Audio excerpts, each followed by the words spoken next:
superlotação e violação dos direitos individuais. Essas são as principais críticas feitas por especialistas em relação ao sistema carcerário brasileiro. Segundo a Comissão Interamericana de Direitos Humanos, o Brasil é o segundo em relação ao número de detentos nas Américas. 40% dessa população é de presos provisórios. E é sobre isso que nós vamos conversar agora com a presidente do Conselho Penitenciário do Estado do Rio de Janeiro, Maíra Costa Fernandes. Boa tarde, Maíra. Boa tarde, é um prazer estar com vocês. A primeira pergunta seria em relação a essa prisão provisória, né? O que era exceção transformou-se numa regra. Por que isso e quais são as implicações dessa banalização? Bom, primeiro é fundamental explicar o que é essa prisão provisória, para quem não sabe, não entende essa nomenclatura jurídica. Prisão provisória, chamamos de prisão provisória aquela prisão de uma pessoa que ainda não tem uma sentença condenatória transitada em julgado. O que significa isso? Significa que quando a gente fala que 40% das pessoas são presos provisórios, são pessoas que estão aguardando o julgamento do seu processo ou que não têm ainda uma condenação final, ou seja, ao final do processo, eles podem ser absolvidos ou mesmo condenados a uma pena alternativa à prisão, uma pena não restritiva de liberdade. E há, inclusive, pesquisas que indicam que, ao final desses processos, realmente, em geral, ou a pessoa é absolvida ou é condenada a uma pena que não é a pena de prisão, ou mesmo a um regime diferente daquele em que ele ficou preso. Então, por exemplo, o sujeito pode ser condenado, mas a um regime aberto. Só que ele já ficou 2 anos preso, 3 anos preso, 1 ano preso, aguardando o seu julgamento. Ou mesmo pode ser condenado a um regime semiaberto, que é também menos gravoso do que ele ficou. Então, o fato é que, de regra, nosso sistema judiciário, infelizmente, tem aplicando a prisão como regra e não como exceção. Tem mantido essas prisões provisórias um número muito alto, injustificável, e adotado uma lógica que é inversa da indúbio pro réu, que nós chamamos, né, no direito, assim, na dúvida, tem que ser em favor do réu, e hoje aplica-se uma lógica inversa, que é a lógica da culpabilidade, a lógica de que, na dúvida, deixa preso, né, e não o que deveria ser, que é na dúvida, vamos soltar. Quando o juiz ele recebe um flagrante, por exemplo, da delegacia de polícia, ele tem algumas opções. A primeira é relaxar a prisão se considerá-la inteiramente ilegal. A segunda é aplicar as medidas cautelares previstas numa lei de 2012, que são ótimas as medidas cautelares, é um rol muito extenso de alternativas à prisão, e somente como última alternativa, manter a prisão, essa prisão provisória. E, de um modo geral, o que a gente tem visto é que o número de relaxamento de prisões é insignificante, o número de aplicação de medidas cautelares também ainda é insignificante e o número de manutenções das prisões é enorme.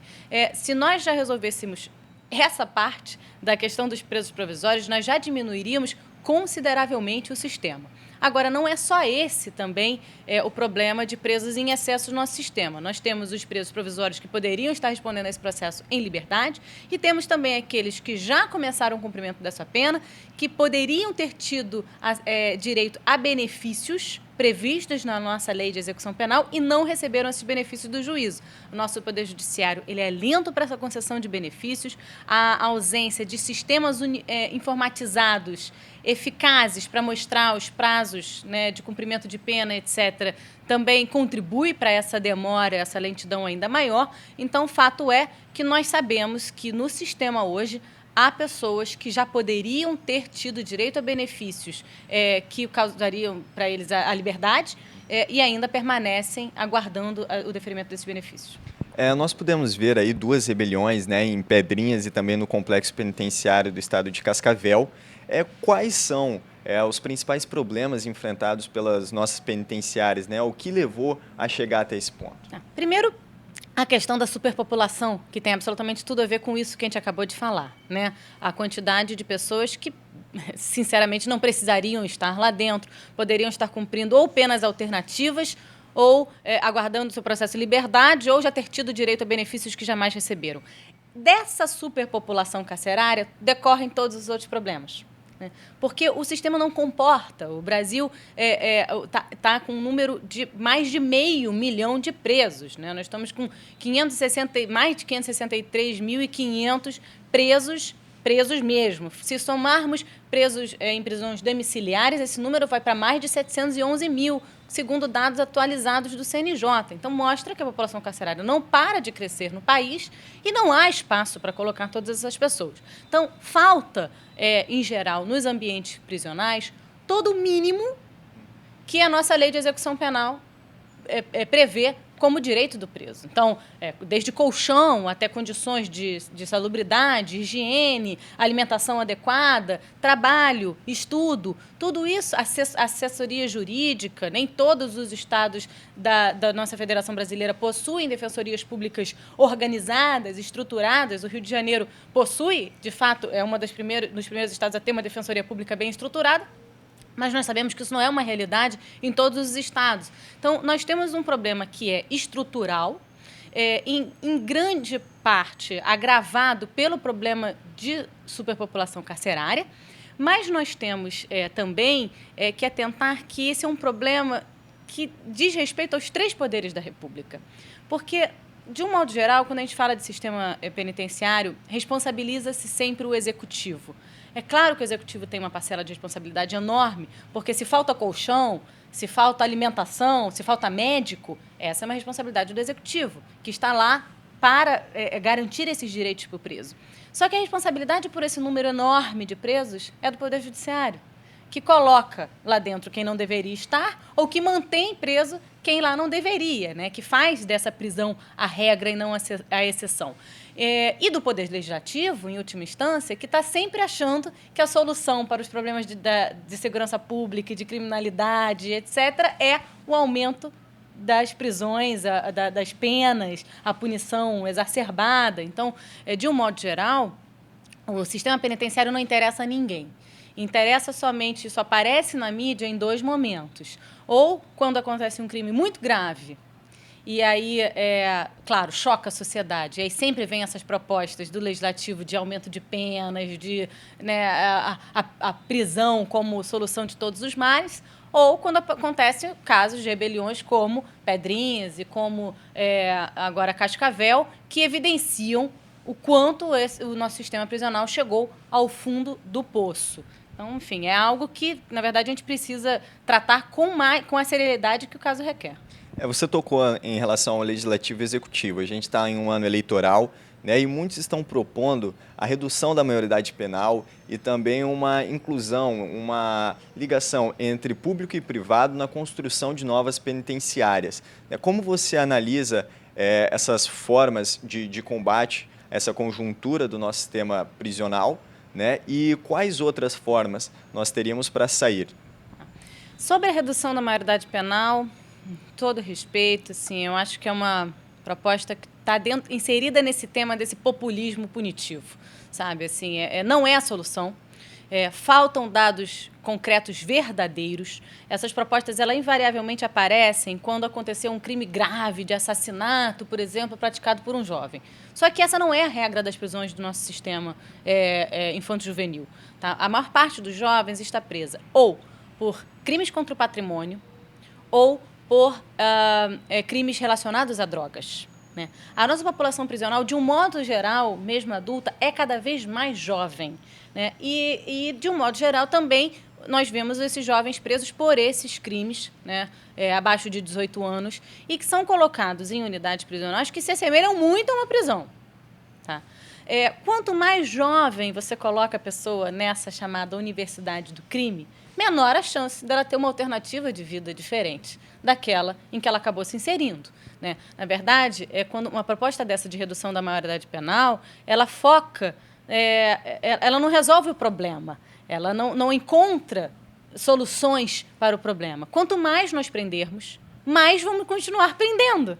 Né? Quanto mais jovens colocarmos lá dentro, mais vamos alimentar esse ciclo vicioso, porque ele vai passar uma parte da sua juventude, período importantíssimo de formação, encarcerado, ao lado de pessoas muitas vezes mais perigosas do que ele, né, formando-se nessa universidade do crime, vai sair de lá com muito mais ódio, com muito mais raiva, aí sim, muito possivelmente, um criminoso em potencial, e vai estar fadado a vida inteira a essa estigma, a essa chaga de ter passado pelo ambiente prisional e com muito menos chance de se afastar do mundo do crime. Eu não acredito que isso seja uma solução e, na verdade, os números atuais evidenciam isso. A nossa população prisional não para de crescer e, no entanto, ninguém sente hoje uma sensação de que vive numa sociedade com absoluta segurança.